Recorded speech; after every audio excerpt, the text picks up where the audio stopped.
Hey there, it's Matt from Technovangelist, and I am so glad you're here. I want to talk about Gnarbox 2.0. Now, I'm only a single video into this channel, and I'm already changing my core policy. What was it I said in that intro? You won't see unboxing videos or rants about products that I haven't used. This is only about the stuff I work with every day. Yeah. So now I'm going to talk about something I don't own, but it's totally relevant nonetheless. I was in San Francisco, getting ready to check out my hotel after a great AWS summit, and I saw a post on Petapixel about the new Gnarbox 2.0 on Kickstarter. Do you spend a lot of time reading about Kickstarter projects? I used to spend more time there. I'd like to think of myself as reformed.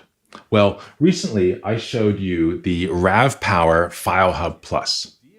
Reading that Gnarbox article, I had some initial thoughts, and going through the comments, I saw that lots of folks had similar thoughts. It's way overpriced. It should offer a user replaceable drive. Well, 5 super choppy hours later, my flight landed in Boston. And now, after a bit of thought, I want to tell you why I was wrong. And why I went ahead and... Wait a second. My wife may be watching this too. No, I definitely did not back another Kickstarter. No. Definitely not. Definitely not this one. Really. Well, you know. So what is the Gnarbox? And again, I don't own one because no one owns version 2. There are plenty of version 1s out there after another really successful Kickstarter. In my FileHub video, I described the device I thought I would have to buy for an upcoming trip. A portable drive enclosure with built-in UI that you could use to perform the backup. Well, that's what the Gnarbox V2 is. Looking at the slots on one side, you see an SD card slot, micro HDMI, and one USB-C port. There's another USB-C port on the other side. On the top, you got 4 buttons for controlling what happens and a simple display, maybe 1/2 inch by 1.5 inches. Now that's assuming that the model's thumb is the same size as my thumb. It looks pretty simple, so let's compare workflows with the Gnarbox and the FileHub Plus. I want to back up the images and videos from this 64GB SD card. First, let's go with the FileHub Plus. Plug in the SD card and plug in the portable SSD. Power the device on and wait for the Wi-Fi to start. Open Settings on my phone to change Wi-Fi to the FileHub Plus. Open a browser to the FileHub Plus's web page. Go to the Files area, select the directory I want to copy from the SD card, select the destination, maybe create a new directory for this stuff to go to, initiate the transfer, and wait. Okay, not too bad. So what about on the Gnarbox? Well, I assume there's a power on step, but then plug in the SD card, hit a few buttons, confirming the choices on the display, and, well, that's it. It's backing up. Okay, workflow is a bit different, much faster on the Gnarbox. Is it enough to justify the extra 0 on the price tag? Well, the FileHub Plus has no internal drive and only supports USB 2. But the Gnarbox has an extremely fast NVMe SSD. So backing up is going to be much faster with the Gnarbox. The Kickstarter page claims SD backup speeds of 75 megabytes per second. There are 8 bits in a byte, so that's about 600 megabits per second. The theoretical limit of USB 2 is 480 megabits per second, but in real life, a good USB controller might get about 400 megabits per second. I don't know if the FileHub counts as good, but let's just say it is. So the Gnarbox will see that SD card copied in 14 minutes, and the FileHub Plus will probably take closer to 17 minutes, maybe a bit more. But copying once may not be good enough. Ideally, if you want to guarantee the photos make it home, you're going to make 2 copies, just in case. Doing that on the FileHub Plus will cost another 17 minutes, but the Gnarbox will only add another 2 minutes to the workflow, if done as a separate step. But it might be able to do it at the same time with no real added cost, so it could be free. But the most important difference is something they gloss over in the introduction video. The FileHub just does a copy, and it's done. The Gnarbox does a copy and a subsequent checksum comparison. Checksum is a great way to verify whether a source file is the same as a copy. Essentially, the file is broken down into smaller blocks of bits. Those bits are added up and flipped, resulting in a single large number representing the file. If the source and copy numbers are the same, then it's reasonable to assume that the entire file was copied correctly. Without that checksum, the best you get is that it was probably copied correctly, but do you trust it enough to wipe the SD card? And if you don't, now you've got the much more complicated and tiresome job of comparing the copy and the original when you get home. This feature is huge.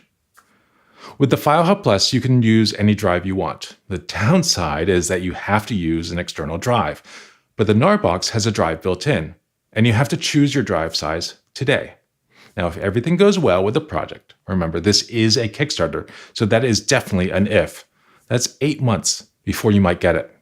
That's the gamble. You can still attach a bigger drive with the USB-C ports, but it's annoying that you have to pick today when prices for drives will probably go down in the coming months.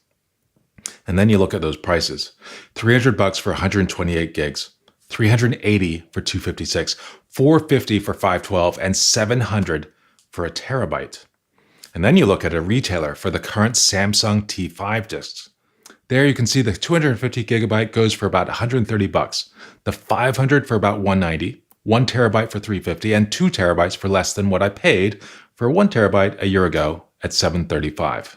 The problem here is that we're not comparing apples to apples. When talking about SSDs, there's a lot of variations. We don't know exactly what's inside, and when I asked, all I got were the dimensions. But a more appropriate comparison would be to search for NVMe drives. It's hard to find all the sizes and the results, but the prices are much closer to what we're getting in the Gnarbox. NVMe is a different technology that allows for a much more performant drive. And we can still attach bigger drives, if we need them, via USB-C. And then there's the CPU inside. We get a 2.4 GHz quad-core Atom processor. Not super powerful for a desktop, but it's plenty of power for what this needs to do. I've had experience with older, slower Atom processors streaming huge files with no problem to my old Kuro Plasma TV, so this processor should be just fine with anything the Gnarbox throws at it. The FileHub, on the other hand, has something so weak that it can barely squeak out enough performance to do some basic tasks, so I am not surprised that Checksum is skipped. There is Wi-Fi built in, and it says you can connect 4 devices. I'm excited to see what this means. I wonder if it's going to allow me to use it for connecting to the Raspberry Pis like I described in the FileHub Plus video. Just like everyone else, I'm not going to know until December. There's a user replaceable battery. Sure, the battery's pretty small, but when the battery dies on the FileHub Plus, which has happened to me before, you're out of luck until you get it charged again. Oh, and then the Gnarbox is water and impact resistant. Of course, if the little flap is open for your drive connection, it's not going to be sealed. But I don't think there's any comparison to the FileHub Plus. Drop that thing a few inches or spray with a light mist, and I think the FileHub is toast. Is this important? I've definitely been on trails and worried about my little magic box hidden away in a double Ziploc bag.